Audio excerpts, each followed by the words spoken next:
സ്വാഗതം ബേത്തബ് വാലിയിലെ അതിശയ കാഴ്ചകളിലേക്ക്.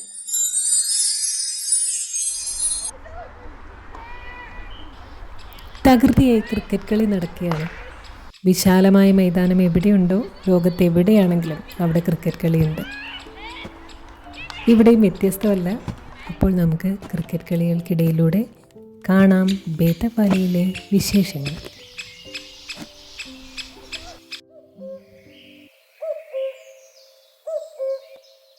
ശരിക്കും പഹൽഗാമിനെ മിനി സ്വിറ്റ്സർലൻഡ് എന്ന് വിളിക്കുന്നതിൻ്റെ കാരണം നമുക്ക് ഇവിടെ എത്തുമ്പോൾ, ബേത്തബ് വാലിയിൽ എത്തുമ്പോൾ ഒന്നുകൂടി മനസ്സിലാവും.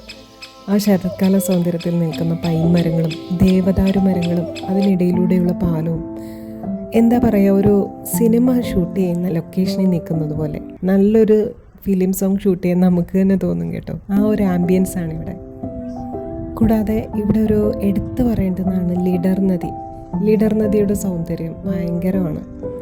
അതിൻ്റെ ഇടയിലുള്ള പാലത്തിൽ കൂടി കയറിയാണ് നമ്മൾ അപ്പുറം എത്തുന്നത്.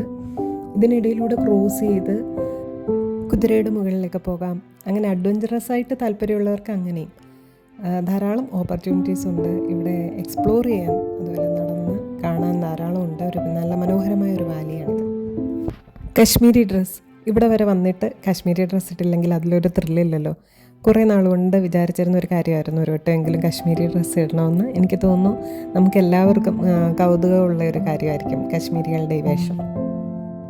ശരിക്കും കശ്മീരിൽ ചെന്നിട്ട് കശ്മീരി ഡ്രസ്സ് ഇട്ടാൽ അതിൻ്റെ ഒരു പൂർണ്ണത വരെയുള്ളൂ കേട്ടോ. ഇവിടെ ആരും തന്നെ, സാധാരണക്കാരും തന്നെ ഈ ഡ്രസ്സ് ഇട്ട് കണ്ടില്ല. അത് ആദ്യമേ തന്നെ പറയട്ടെ. അവരുടെ പരമ്പരാഗത ഡ്രസ്സാണിത്. അപ്പോൾ ഇത് കല്യാണങ്ങൾക്കും ഒക്കെയാണ് ഇടുന്നത്. ഇത് വെറുതെ വാങ്ങിക്കേണ്ടെന്ന് ആവശ്യമില്ല. നമ്മളിത് ഉപയോഗിക്കില്ല. അപ്പോൾ ഇത് വാടകയ്ക്ക് കിട്ടും. നമുക്ക് ഒരുക്കി തരാനും ഒക്കെ ആൾക്കാരുണ്ട് ഇവിടെ. നമ്മളതിന് 250 രൂപ കൊടുത്താൽ മതി. ഈ ഡ്രസ്സ് വാടകയ്ക്ക് കിട്ടും. പിന്നീട് ഇങ്ങനെ ക്യാമറ, അതായത് സ്റ്റുഡിയോ ഫോട്ടോ പോലെ എടുക്കണമെങ്കിൽ നമ്മൾ അഡീഷണൽ ചാർജ് കൊടുക്കണം. ഇല്ലെങ്കിൽ നമുക്ക് തന്നെ നമ്മുടെ ക്യാമറയിൽ ഫോട്ടോ എടുക്കാം.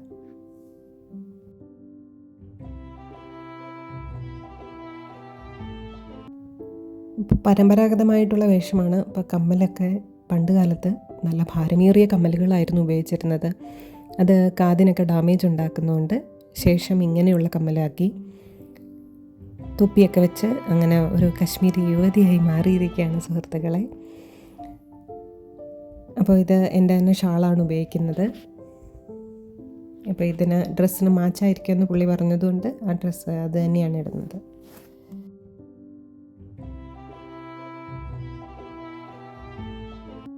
അപ്പോൾ അങ്ങനെ ഒരു കശ്മീരി യുവതിയായതിൻ്റെ സന്തോഷം എനിക്കുണ്ട്. അങ്ങനെ കശ്മീരിൽ പ്രത്യേകിച്ച് നായർ സാബ് ഫിലിം കണ്ടിട്ടുള്ളവരാരും ഈ കശ്മീരി ഡ്രസ്സ് മറക്കില്ല. നമ്മുടെയൊക്കെ കുട്ടിക്കാലത്ത് സ്ഥിരം ചിത്രഗീതത്തിലൊക്കെ വരുന്നതാണ് പുഞ്ചവെയിൽ കൊയ്യാൻ പോണവളെ എന്നുള്ള പാട്ട്. ആ പാട്ടിൽ ഈ ഡ്രസ്സിട്ട് അതിൽ നായിക നിൽക്കുന്നതും പിന്നെ അതുപോലെ കശ്മീരിൻ്റെ ഭംഗിയുമൊക്കെ പല സിനിമകളിലും നമ്മൾ കണ്ടിട്ടുണ്ട്. അങ്ങനെ കാശ്മീരി ഡ്രസ്സൊക്കെ ഇട്ട് കല്യാണ പെണ്ണ് റെഡി ആയി കഴിഞ്ഞു. ഇനി കല്യാണത്തിന് ചെറുക്കൻ വേണം. ചെറുക്കന് വേണ്ടി വെയിറ്റ് ചെയ്യുകയാണ്. ചെറുക്കൻ ഇതുവരെ റെഡി ആയിട്ടില്ല. അപ്പോൾ ഇനി അടുത്തതായിട്ട് ചെറുക്കനെ ഒരുക്കലാണ്. അതായത് കശ്മീരി പരമ്പരാഗത ഡ്രസ്സ്, ആണുങ്ങളുടെ ഡ്രസ്സ് എങ്ങനെയാണെന്ന് നോക്കാം നമുക്ക്. കുറേ ആൾക്കാരൊക്കെ ഇത് നോക്കിക്കൊണ്ട് ഇങ്ങനെ പോകുന്നുണ്ട്. ഒരു പോസ്റ്റ് വെഡ്ഡിങ് ഷൂട്ടിങ്, അതായത് വർഷങ്ങൾക്ക് ശേഷം ഒരു പോസ്റ്റ് വെഡ്ഡിങ് ഷൂട്ട് എടുക്കുന്നത് പോലെ ഒരു ത്രില്ലിലാണ് ഞങ്ങൾ. ക്യാമറാമാനും സഹായികളും ഒക്കെ ചുറ്റുമുണ്ട്. അപ്പോൾ അങ്ങനെ അതിൻ്റെ ഒരു സന്തോഷത്തിലാണ്. അപ്പോൾ നല്ല മനോഹരമായിട്ട് കശ്മീരിൽ തന്നെ അങ്ങനെ ഒരു ഷൂട്ടിംഗ് അങ്ങ് എടുത്തേക്കാമെന്ന് വിചാരിച്ചു. എന്തായാലും സംഗതി കളറല്ലേ, അത് മതി. ശരിക്കും ഭാരതത്തിൻ്റെ സവിശേഷതകളിൽ ഒന്ന് തന്നെയാണ് കേട്ടോ ഈ വൈവിധ്യങ്ങൾ. ഓരോ സംസ്ഥാനവും ഓരോ രീതിയാണ്. അത് ഡ്രസ്സിങ്ങിലായാലും ഭക്ഷണത്തിലായാലും അതേപോലെ കാഴ്ചകളിലായാലും എന്തിന് ക്ലൈമറ്റ് പോലും ഒരു രാജ്യത്ത് പലയിടത്തും പലതാണ്. അപ്പോൾ എല്ലാവരും ഓരോ രാജ്യത്തും ഓരോ സംസ്ഥാനത്തും ചെല്ലുമ്പോൾ അതാത് കാഴ്ചകളും അതാത് ഭക്ഷണവും അതാത് കൾച്ചറുകളും ഒക്കെ മനസ്സിലാക്കി അത് എൻജോയ് ചെയ്ത് പോകുമ്പോഴാണ് ആ യാത്ര സമ്പൂർണ്ണമാകുന്നതെന്ന് തോന്നുന്നു. അങ്ങനെ കല്യാണ ചെറുക്കനും റെഡിയായി കഴിഞ്ഞിരിക്കുന്നു. ഫോട്ടോകളിങ്ങനെ പല രീതിയിൽ ഞങ്ങളെ പോസ് ചെയ്ത് എടുപ്പിക്കുകയാണ്. കണ്ണാടി കൂളിംഗ് ഗ്ലാസ് ഒക്കെ ഇട്ട് പരമ്പരാഗത കാശ്മീരി ഡ്രസ്സിൽ ഫോട്ടോ എടുക്കുന്നുണ്ട്. എന്തായാലും ഇങ്ങനെ ഒരു അവസരം കിട്ടിയത് ഭയങ്കര ഭാഗ്യമാണ്. എല്ലാവരും കാശ്മീരിൽ പോയി ഇതൊക്കെ ഒന്ന് എൻജോയ് ചെയ്യേണ്ടത് തന്നെയാണ്.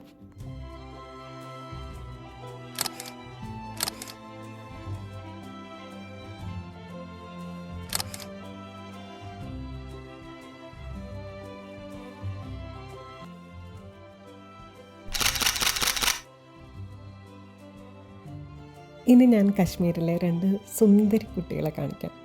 ഇവരെ കാണാൻ പറ്റിയത് എന്താ പറയുക, ഒരു ഭയങ്കര സന്തോഷമാണ് കേട്ടോ. ഭയങ്കര ഒരു പാവക്കുട്ടികളെ പോലെ 2 ആടുകൾ. ഇതാണ് ശരിക്കും ഇതിൻ്റെ മെയിൻ അട്രാക്ഷൻ. എനിക്കത് എടുക്കാൻ ഒരു തോന്നലുണ്ടായി, എടുത്തു. പഞ്ഞിക്കെട്ട് പോലെ അനുസരണയോടത് ഇരിക്കുകയാണ് കേട്ടോ. കുറച്ച് കഴിഞ്ഞിട്ട് നമ്മുടെ വലിയ ആട് പോസ് ചെയ്യാനൊക്കെ തുടങ്ങി. നല്ല മോഡൽസിൻ്റെയൊക്കെ കൂട്ടാണ് പോസ് ചെയ്യുന്നത്. നല്ല ആറ്റിറ്റ്യൂഡിലാണ്. നമുക്കൊരു എന്താണ് പറഞ്ഞാലൊക്കെ മനസ്സിലാവുന്ന ഒരു മനുഷ്യനൊക്കെ നിൽക്കുന്നത് പോലെ തന്നെ നമുക്ക് തോന്നും. അതിൻ്റെ ഇടയ്ക്ക് അതിനെ വളർത്തുന്ന പുള്ളി പിടിച്ച് മാറ്റുന്നൊക്കെ ഉണ്ട്. എങ്കിലും കൊമ്പൊന്നും കൊള്ളുന്നില്ല. കറക്റ്റ് കൂളിംഗ് ഗ്ലാസ്സൊക്കെ വെച്ച് ഫോട്ടോ ഫ്രെയിമിലൊക്കെ നോക്കി ഇടയ്ക്ക് ഇതെൻ്റെ കുഞ്ഞാണ് എന്നൊക്കെ പറയുന്നുണ്ട്.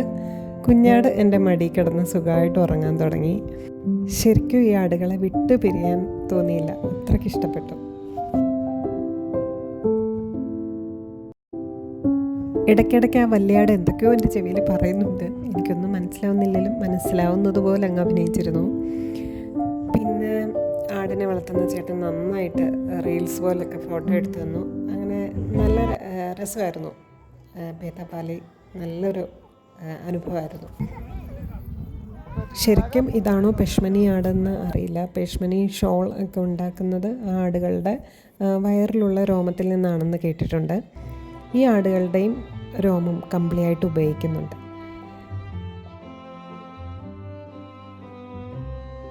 ഞാൻ നേരത്തെ പറഞ്ഞതുപോലെ ബേതാപാലി ധാരാളം സിനിമകളുടെ ഷൂട്ടിംഗ് ലൊക്കേഷനായിട്ടുണ്ട്.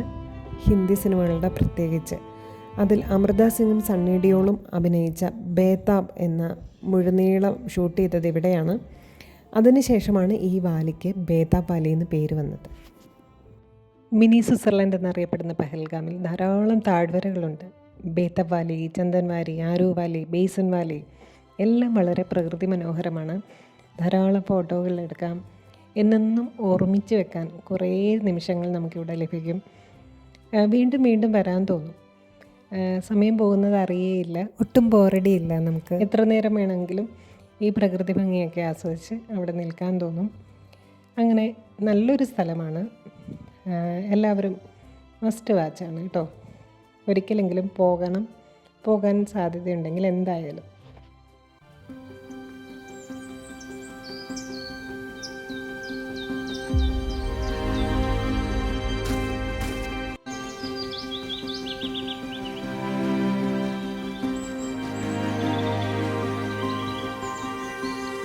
പ്രിയ പഹൽഗാം, ഒരിക്കലും ഈ മലനിരകളും താഴ്വരകളും കണ്ണിൽ നിന്നോ ഓർമ്മയിൽ നിന്നോ മനസ്സിൽ നിന്നോ ആർക്കും മായ്ക്കാൻ കഴിയില്ല.